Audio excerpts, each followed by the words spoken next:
బీసీలకు 42% రిజర్వేషన్ కల్పించాల్సిందే, శ్రీనివాస్ గౌడ్, నాయకులు. బీసీలకు 42% రిజర్వేషన్ కల్పించిన తర్వాతే రాష్ట్ర ప్రభుత్వం స్థానిక సంస్థల ఎన్నికలు నిర్వహించాలని మాజీ మంత్రి శ్రీనివాస్ గౌడ్ అన్నారు.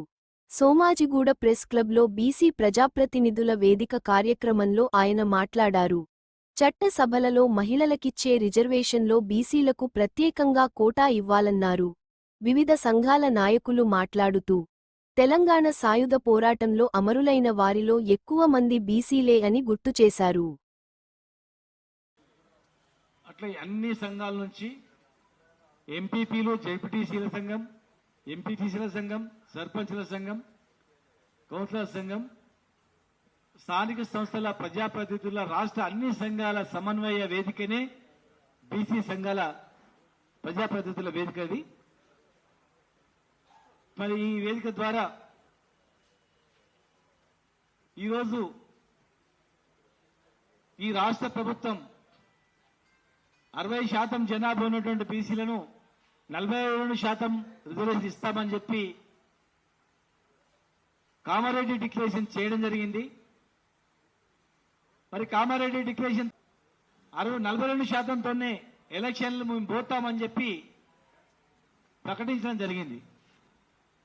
ప్రకటించిన మాదిరిగా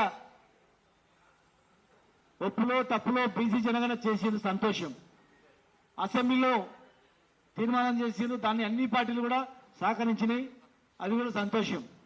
కానీ ఈరోజు 42% రిజర్వేషన్ ద్వారానే ఎలక్షన్ మేము కండక్ట్ చేస్తామని చెప్పి మరి నిన్న పొంగులేటి శ్రీనివాసరెడ్డి మంత్రి గారు ఆయన ఎలక్షన్ రాబోతున్నాయి త్వరలో అని చెప్పిండు.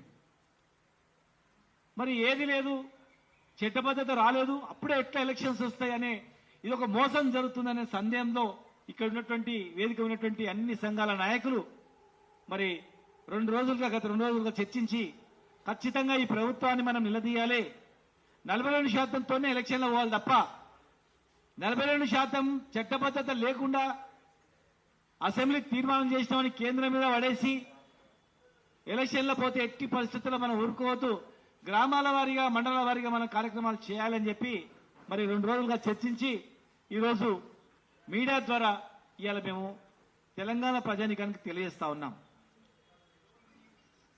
42% రిజర్వేషన్ తర్వాతనే ఎలక్షన్లు పెట్టాలి. అసెంబ్లీ తీర్మానం చేసి ప్రధానమంత్రి మీరు ఆయన కలిసిండ్రా? ప్రధానమంత్రిని కలిసి మేము అసెంబ్లీ తీర్మానం చేసినాము,